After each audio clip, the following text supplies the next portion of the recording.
Hello, this is Skip. Welcome to the AV Geeks Lunchtime streaming show, where we watch old 16mm films. And I'm on a train going from Raleigh to Charlotte. And today we're going to watch a bunch of films about trains. How about that? So we're going to watch Fred McLeod's album of steam locomotives, which has captured sound, but I don't think it's actually was captured at the same time that they shot the film. Fred was a amateur filmmaker who sold a lot of footage to Black Hawk and other entities, and was a big train enthusiast. Then we're going to watch Railroad Engineer. No, actually, I'm sorry, we're going to watch Railroad Station. Then we're going to watch Passenger Train, Railroad Engineer, and then finally the Troop Train. So these are all films either from the AV Geeks Archive, National Archive, Prelinger Archive, or Gorgoda Archive. So here's the train if you want to see.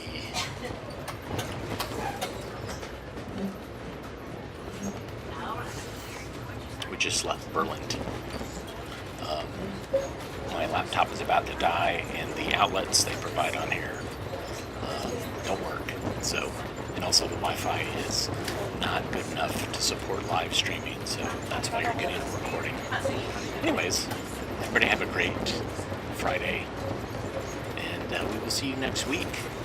Everybody take care. Bye.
Someone's going away on a trip.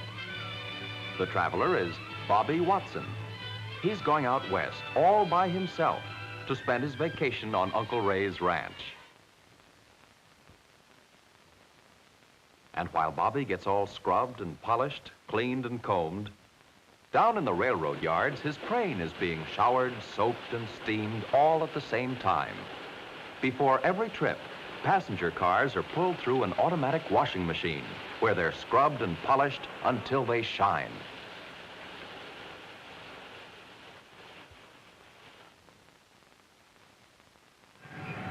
The big diesel-electric locomotives, already cleaned and oiled, wait to be called for work. In another part of the railroad yard, fresh linen and towels are put on the train, and food for the dining cars where the passengers will eat while they ride.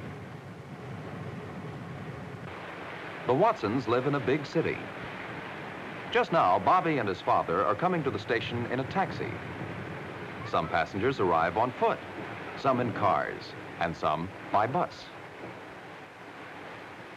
The station is a busy place. Many trains come and go in this station. The bulletin board shows what time each train should arrive and leave, and whether it's on time or late. At the baggage counter, people may check their bags and suitcases to be carried in a special baggage car. Mr. Watson prefers to carry Bob's suitcase right onto the train. There are stores and newsstands in this station, too. Bob thinks a magazine may help to pass the many hours on the trip. "Let's go," says Mr. Watson. The sign tells him where to go. Passengers pass through this gate to get to their train.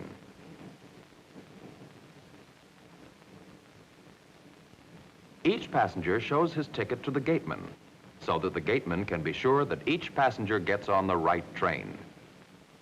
"Track number 1, says the gateman to Bobby. Here's Bob's train all put together, ready for the passengers. In the rear is the observation car. As he walks by, Bob wonders if he can ride in it. "Yes," says his father, "but first we must find your seat on the train." The engineer and his helper are climbing aboard the big engine. They're all set for the trip. Here's Bob's car. The porter takes his baggage. Mr. Watson asks the conductor to keep an eye on Bob because this is his first train trip alone. All aboard! "You're on your own now," he says. The engineer gets the go-ahead signal. He opens the throttle.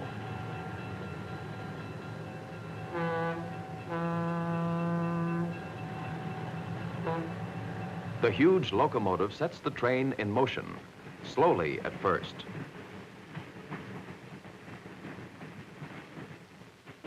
The signal light is green. The road is clear. Through the railroad yards, the train travels slowly. Bob's riding in a small room of his own called a roomette. It has a comfortable seat in the daytime and can be turned into a bedroom at night. A wardrobe is built into the wall of the roomette and a wash basin. Bob sees a neighbor open the wash basin. The tracks gradually lead out of town and join the main line. The engineer watches every road sign carefully. The safety of the passengers is in his hands. Traveling in a roomette is comfortable. Tickets, please. Bob has 2 tickets, one for the train trip and another one for his place in the roomette. The Pullman conductor gets the roomette ticket. The train conductor returns half of the round-trip ticket to Bob to use when he travels back home again. Now Bob can go and explore the train. On his way, Bob first passes through a chair car. Many people like to ride in chair cars like this one, especially for short trips. It costs less and is quite comfortable. The attendant tells Bob that the observation car is 3 cars farther back. On his way, Bob sees the dome car, a car with a roof of glass. Through the glass dome, the passengers can watch the landscape all around them. Here is the observation car. Now Bob understands why it's at the rear end of the train. While the passengers relax and enjoy their trip, Many people work to keep them safe and comfortable. In the train kitchen, cooks prepare meals for the 200 passengers. Now the train's hurrying through farm country. At lunchtime, the waiter rings chimes to tell the passengers to come to the dining car. In a moving train, waiters have to learn to keep good balance when serving food. Many people leave their coach seats to go to the dining car. A dining car is like a traveling restaurant. Here, while they eat their meals, the passengers can enjoy the moving landscape. For passengers who don't want a big meal, this train has a lunch car. Bob has ordered a sandwich for lunch and a glass of milk. And while he eats his sandwich, the train is approaching a station.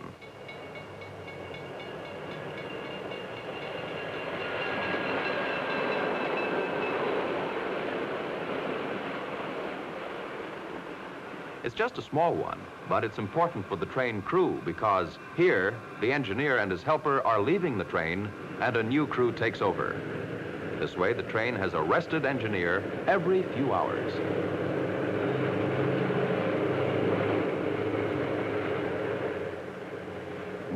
Say, look who's here. This is Clyde. Bob has company.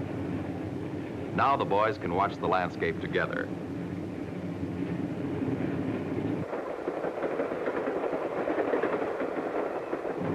And they can talk about the things they've seen on the trip so far. Bob tells Clyde about the ranch he's going to visit. After a while, they decide to go to the observation car where they can play checkers. In good company, the afternoon passes quickly. The boys don't even notice that the sun is gradually setting. It's already bedtime for small children. This room is larger than Bobby's and is called a bedroom. Already the evening meals are being served.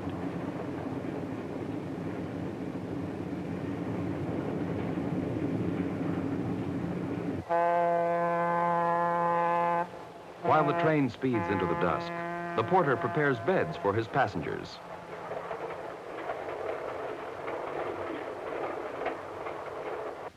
The shadows grow longer and the countryside darkens. Guided by signposts and signals which tell the engineer the safe speed at which he may travel, the train speeds toward the sunset. One by one, the lights go out and the passengers go to sleep.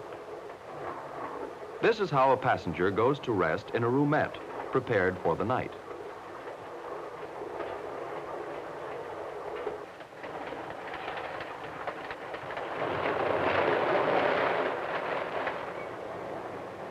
Now it's morning again. Uncle Ray's ranch is just across the mountain range, but the train won't have to climb over it. The tracks are cut into the sides of the mountain. And sometimes the train goes through the mountain itself, through a tunnel. Or it rushes across rugged country, over bridges and trestles.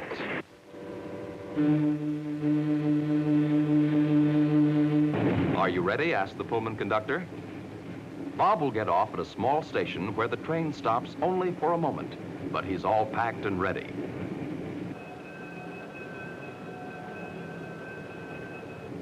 Come on, Bobby, here we are.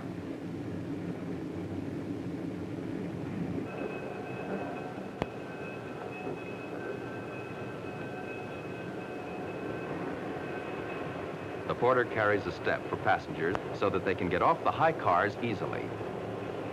And as he had promised Mr. Watson, the Pullman conductor sees Bobby off the train. Here's Uncle Ray shouting, "Hi there, cowboy." The long ride is over.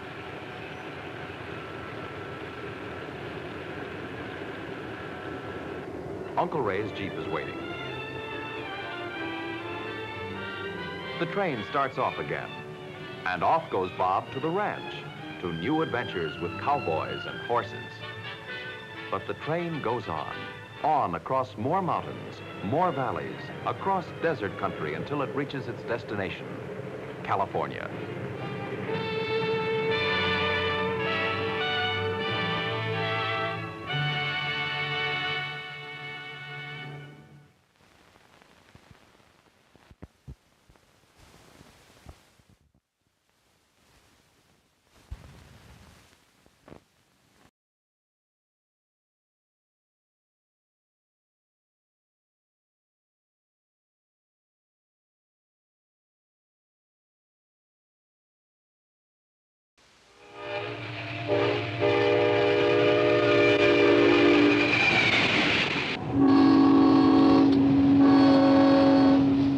America today, the heart of railroading lies in the mighty diesel-electric locomotives that make the railroads go.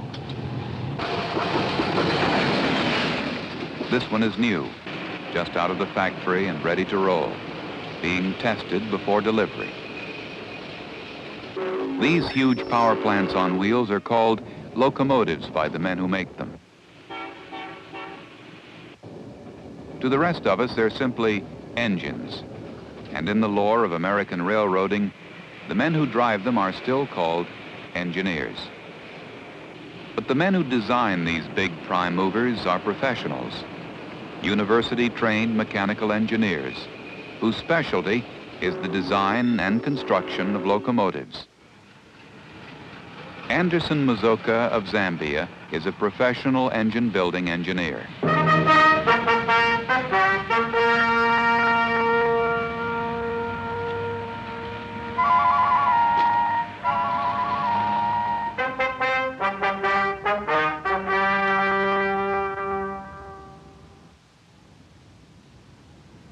Anderson Kambela Mazoka, 25, came from his home in Lusaka, Zambia, to study mechanical engineering at Union College in Schenectady, New York.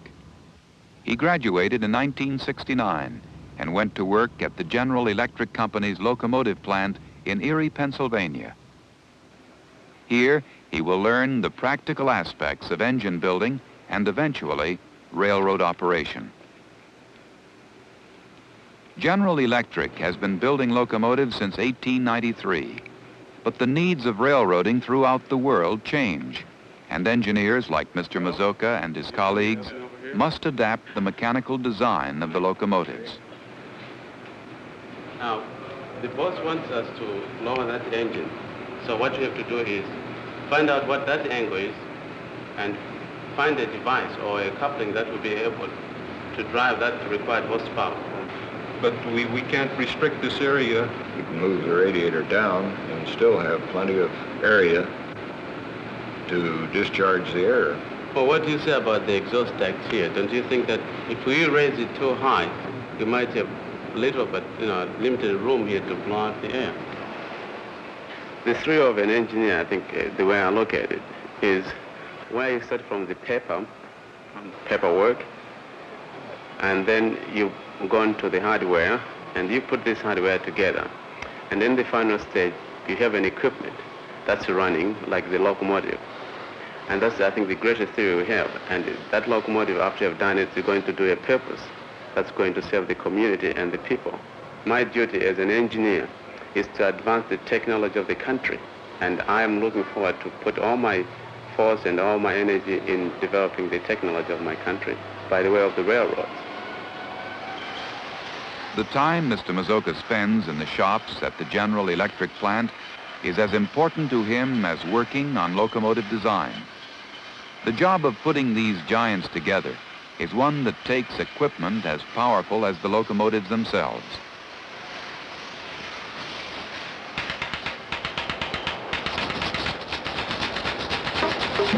But many delicate machine operations are involved in construction and assembly.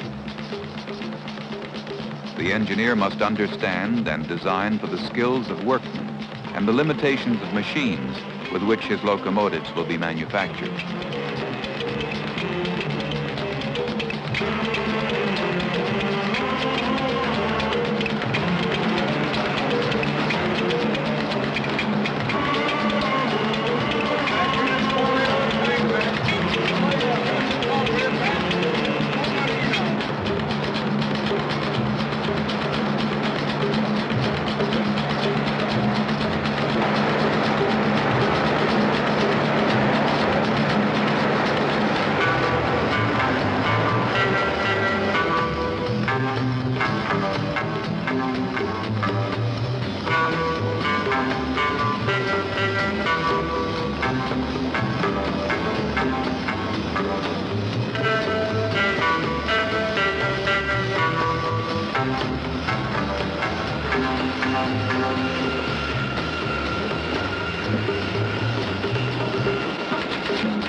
Engines, like men, wear out. Old locomotives come to the factory to die, once proud survivors worn with years of service. They've hauled passengers and freight from coast to coast and border to border over the network of rails that covers the United States. Now they stand waiting to be scrapped for whatever salvage value might be left in them, while new ones roll out of the factory to take their place.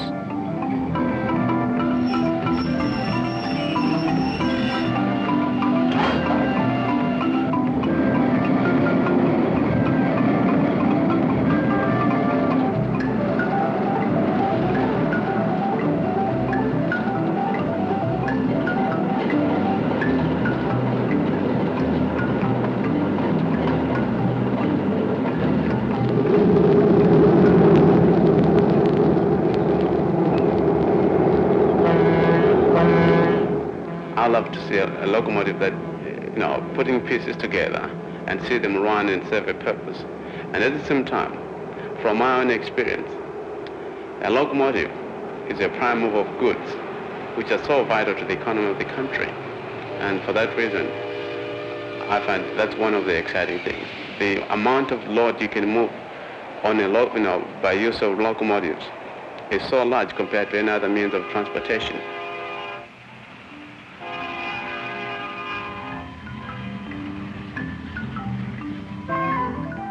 In the United States alone, almost 400 billion ton miles of freight a year travel by railroad.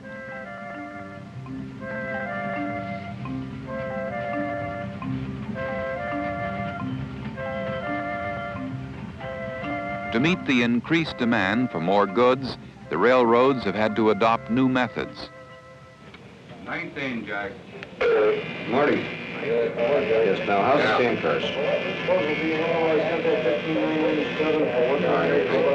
Thanks, Marty. Say that again, Tom. Here at the Penn Central Railroad's freight yard near Albany, New York, technology controls mechanics.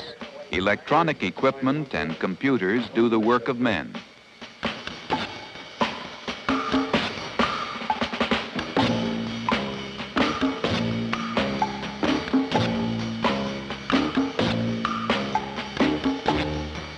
Cars are automatically identified, weighed, and switched to any one of more than 60 tracks in the yard, leaving little for men to do but check the process, making sure that equipment is operating as it should.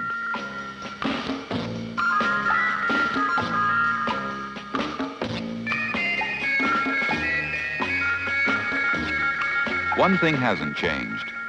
The locomotive is still the backbone of railroading. Although they may all look alike, each one is designed for a special job. Some are for pulling passenger trains, others long freights over mountains, still others just to switch cars around the yard.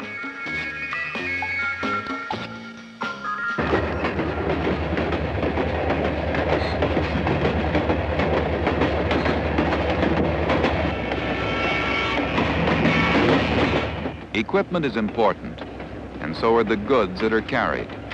But nothing is more important than the men who operate the equipment. They keep the railroads going wherever they run, here in America or in Africa. As in the Zambian National Railroads, where Mr. Mazoka plans to return.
For Anderson Mazoka and his family, Erie, Pennsylvania is a temporary home until he can return to Zambia and participate in the growth and operation of its railroad system. Oh, pretty.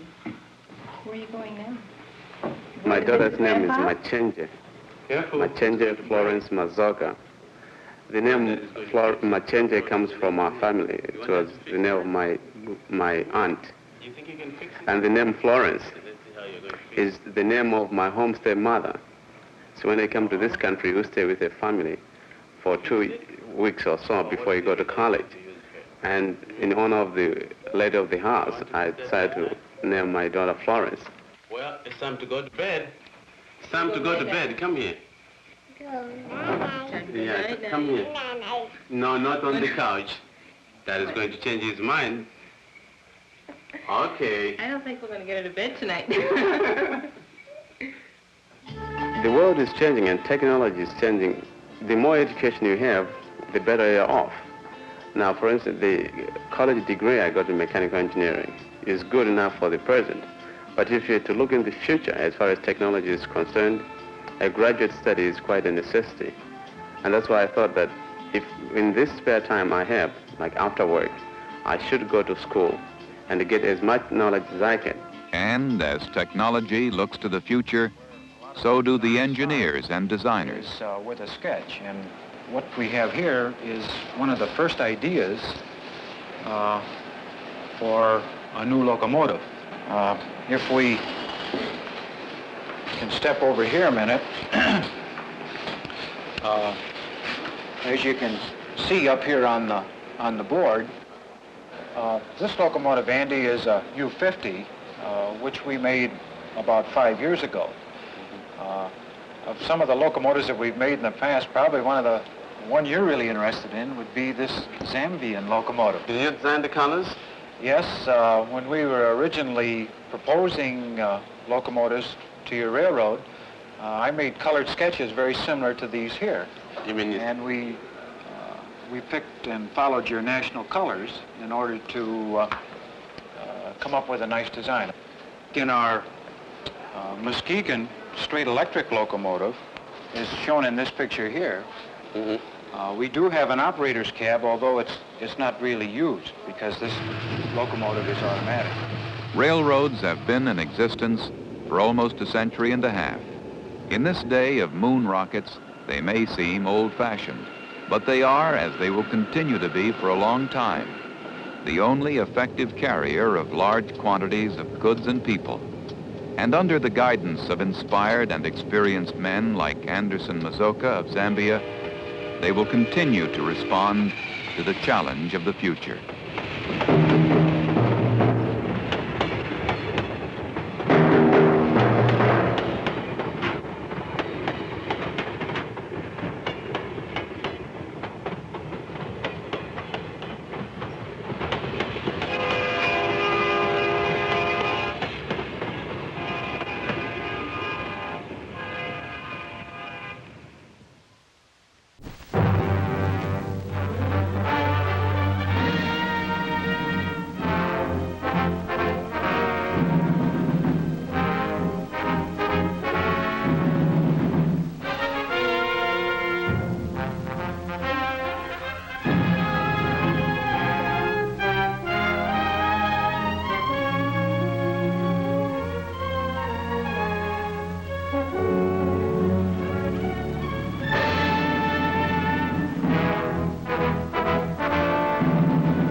West California.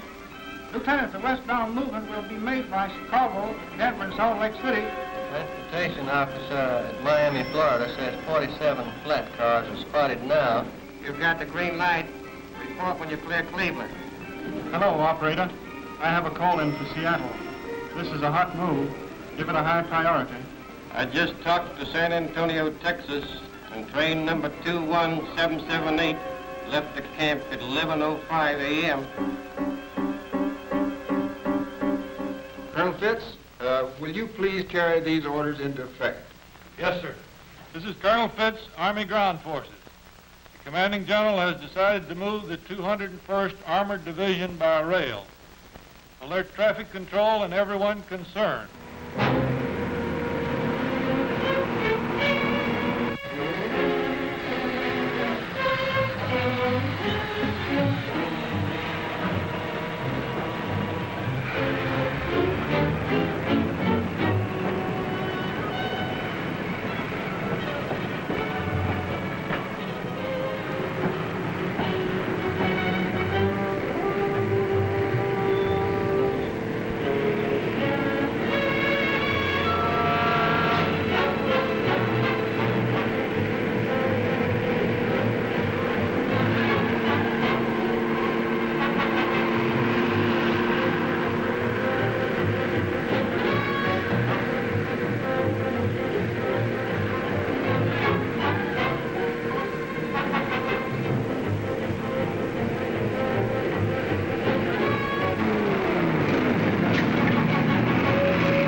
Have your attention, men.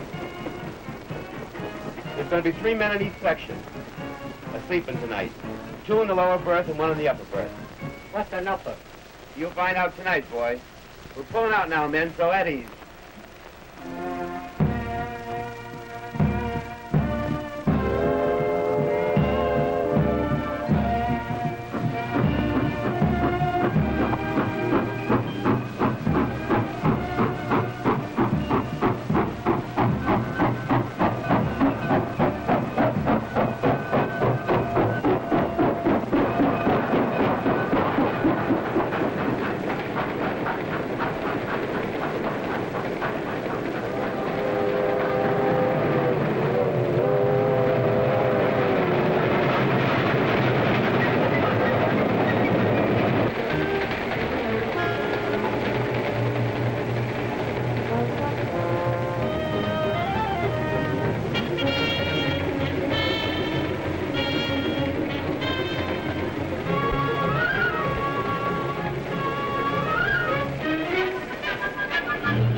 Attention, men. We're stopping at the next station. Be ready to get off.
That's why you gotta sleep tonight. Hey, you kidding? Hey, what's that? The box. Where'd he get it? From the ceiling.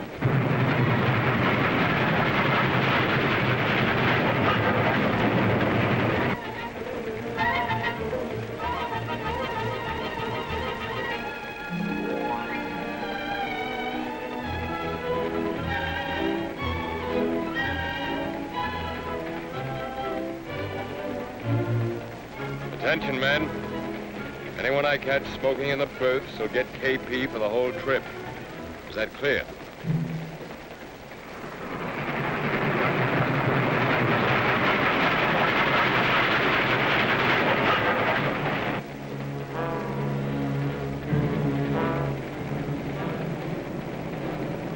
Porter, could you tell me where this train is going? No, sir, soldier. That's one thing I'm not allowed to tell. I think we're headed to San Francisco because now we are in Tennessee. No, Tennessee's not there, it's down here.